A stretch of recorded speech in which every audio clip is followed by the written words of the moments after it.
ko tuloy si Juan saka si Pedro, nag-apply ng trabaho. Unang pumasok, si Juan, in-interview. Sabi ng interviewer, sino ang presidente natin ngayon? Sabi niya, Rodrigo Roa Duterte. Tama. Sabi, kailan na-discover ni Magellan ang Pilipinas?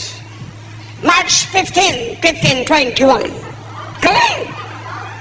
Tapos sabi ng interviewer, last question. Alam mo ba na may gamot na ngayon sa cancer? Sabi ni Juan, dati pa po. Alam niya na. Okay, lumabas ka. Papasukin mo yung sunod.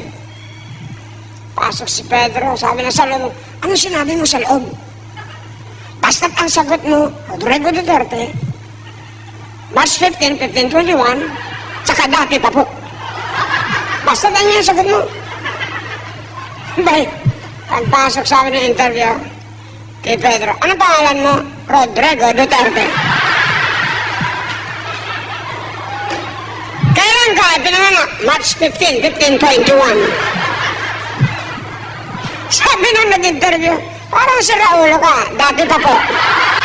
Naalala ko tuloy si Juan sa